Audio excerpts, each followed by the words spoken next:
Hey guys, welcome back to the BuzWeaver channel, and in our top stories today, this was amusing, and I wanted to share it with you. And of course, I call it the top stories of the day simply for the purposes of the channel. But suffice to say, from the New York Post, Rosie O'Donnell's therapist told her to detach from Trump for 2 days. She lasted only hours. So apparently she only lasted 2 hours. So Rosie O'Donnell's therapist urged her to detach from posting about President Trump for 2 days. But the comedian caved within hours and was back to bashing her longtime nemesis on social media. The former talk show host deranged fixation on the president was put on blast in a Washington Post piece profiling her life in Ireland, a move she made just 5 days before Trump's inauguration. So here is the actual article itself, which is interesting because it's only this long. And that might be because I disactivated the Java because it's behind a paywall. So that's just the way Washington Post works. But I find it interesting. You guys already know this because you're shrewd. You have common sense. You're able to discern. You're able to make distinctions. You are able to understand that the behavior of the left has gotten dangerous. Okay? We know that the left has always been a bunch of wackaloons and so forth, at least, from our biased opinion. I shouldn't speak for you guys. From my biased opinion, as a conservative, I can clearly see some of the things that they do, the things they say. I contrast it with reality and realize that it's really dumb. And what she's doing is dumb. She thinks this is an ideological problem. She thinks that because someone she dislikes is president, that she's oppressed. It's really in simple terms. The left think that because Donald Trump, a person that they hate, with hate in their heart, hate in their minds, hate in their spirit, hate in their soul, is president, that they're being oppressed. Because I always ask them, where are these, where are these handmade tail camps that are supposed to exist? Where are these LGBTQ camps that are supposed to exist if Trump became president? Where's your loss of freedom if Trump is president? You guys protest. You guys have rallies. You guys have the No King's Day. You guys go on social media and post like Rosie O'Donnell's doing. And no one's stopping her. And she's in a foreign country who can enforce these things. As a matter of fact, we know the UK actually goes and arrests people, fines them, and so forth, for making posts on Facebook. We know this. This is not a mystery. And here we have it from Eric Doherty. Holy crap.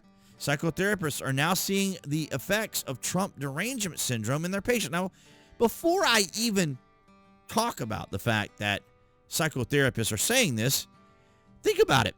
These are people who can afford a psychotherapist. I mean, if you make this kind of money, I'm going to assume that you work in some sort of field or area where you're making decent money, because therapists are not cheap. And insurance companies don't always pay for them or under certain circumstances. But nonetheless, I had one patient who couldn't enjoy vacations because she saw Trump on her device or news and felt triggered. Ladies and gentlemen, this is a validation of what we have been talking about here on the BuzWeaver channel. Hit that like button if you know, because you know. And you can always comment and share your thoughts. Leftists ideologically believe that because someone they hate is the president, they can't conduct and live their lives because this person has influence. This person has recognition. This person is in a position of authority. They believe Donald Trump infiltrated the chief executive office to undermine their will. Think about how selfish, how narcissistic that is, how self-important that is, because they are self-important.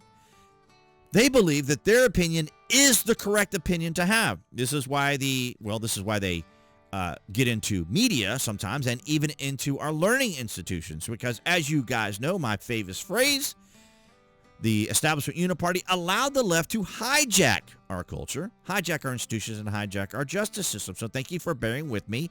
You made it through that. Hit that like button if you just survived that statement that I say kind of constantly. Some of the features of this disorder: they can't sleep. They feel traumatized by Mr. Trump. Yeah, the fact that Donald Trump exists is trauma to them. Think about that for a minute. Well, maybe not think about it for a minute because it's ridiculous. Trump is the trigger for many of these people to be fixations on it, or to be that fixated on a person. It's simply not healthy. It's not. And we see this behavior quite a bit. We're going to play just a little bit of this psychotherapist here just so you can hear it from an actual expert and not a commentary like me. Jonathan is in focus with me now. So first of all, Sorry. identify it for us. You're in a session and you pick up on what? Well, Harris, it doesn't take long for me to pick up on this. People are obsessed with Trump. They're fixated. They're hyper-fixated on Trump. And they talk about some of the features of this disorder. They can't sleep. They feel traumatized by Mr. Trump.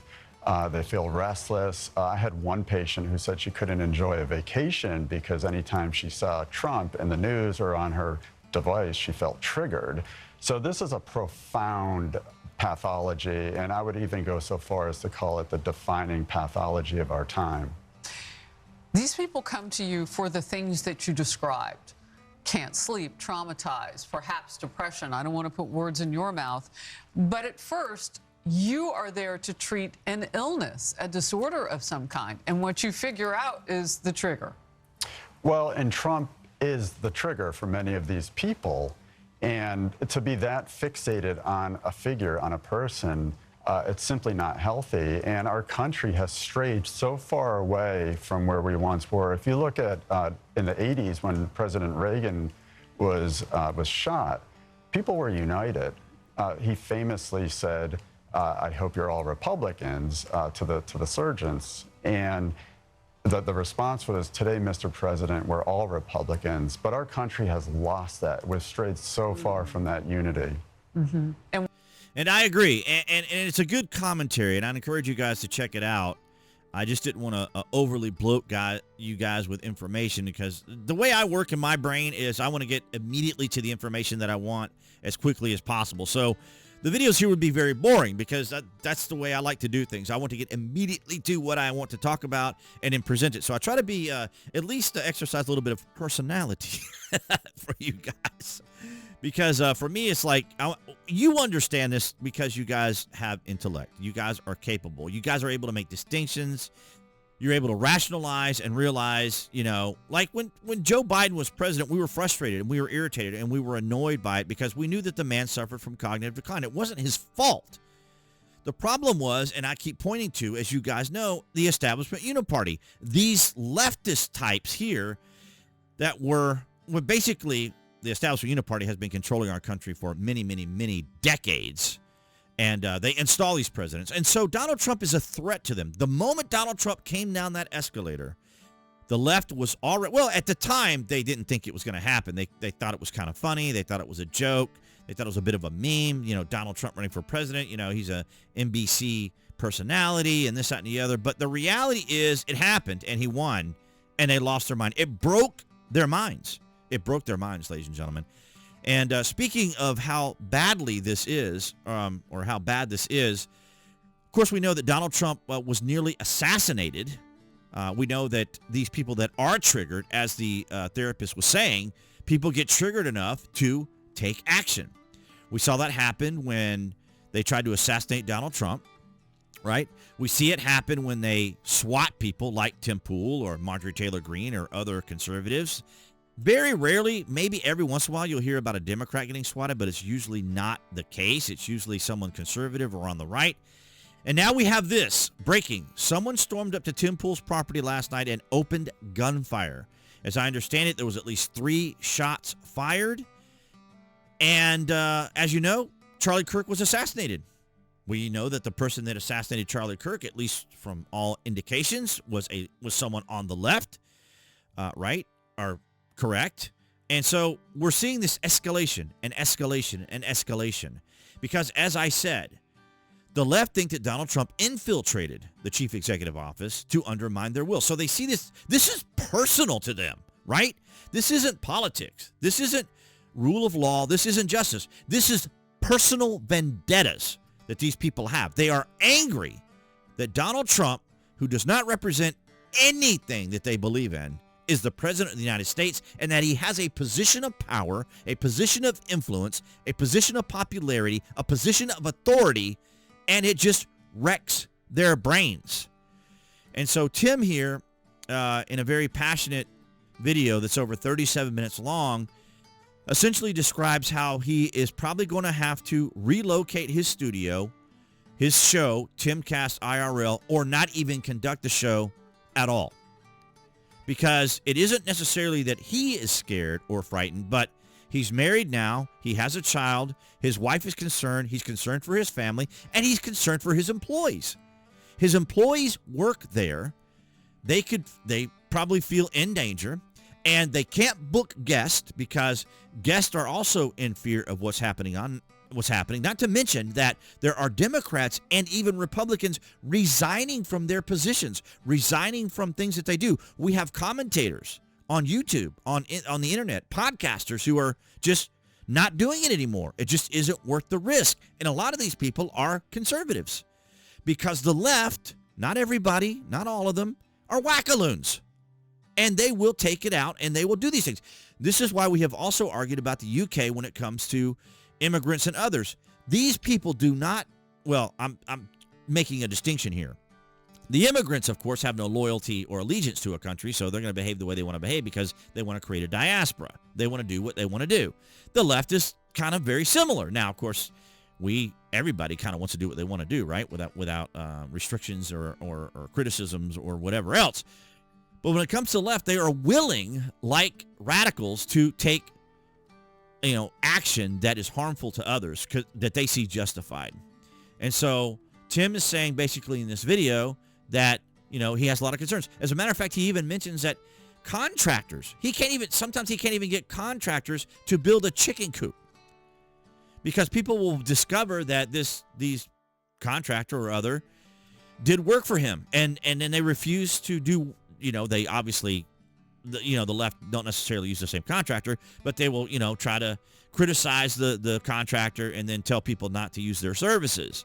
So that's the other problem he has to face. He also mentioned that one of the properties that they used to have the studio on 3 years ago still has people that pull up in the driveway. The neighbors in that area see these cars park where the old studio was, and they just sit in the car and then drive away. Then one day, someone in a car got out, a biological male in a dress for whatever reason, I'm not going to assume anything, started recording the property, started recording where his old studio was, and a neighbor in the neighborhood went over there to see what was going on, and the person in the dress attacked the neighbor. So now you have the neighbors that are still upset that the former studio is still there. It's extraordinary. But I welcome your thoughts and comments down in the public section. Have we not reached a tipping point in our country, as the president was saying the other day, or as this therapist was saying, have we not reached a point in our country where people are losing their freaking minds, ladies and gentlemen? People are losing their minds. I've not been posting that much because I've gotten to a point of burnout. I'm tired. I'm exhausted. I know there's so much news fatigue. And even TikTok now in the holidays have gone in more of their restrictive mode, their restrictive hold modes, their soft holds. All these things because, they don't want to, there's a lot of people on the internet. There's a lot of things going on. They just don't want to release the thing. So everything has come to a grinding halt, plus YouTube's advertisements and everything. It's been crazy. But you let me know down in the comments if you have been impacted by any of this, how fully aware you are of all these things. And I appreciate your guys' support for all that you do here on the BuzWeaver channel. That's going to be people on BitChute, Rumble, Odyssey. Those who follow me on my social medias, of course, all that is below this video, as well as my affiliate marketing. You guys know how those work. But your likes, your shares, and your comments help out the channel. But this is just extraordinary, the times we're living in right now, ladies and gentlemen. So, appearing there on the screen, if you're watching on YouTube, that's going to be the channel icon. You guys can click on that to subscribe to the BuzWeaver channel. And you can select notifications. That way you know when there's content here on the channel. And I'll see all you guys in the next video.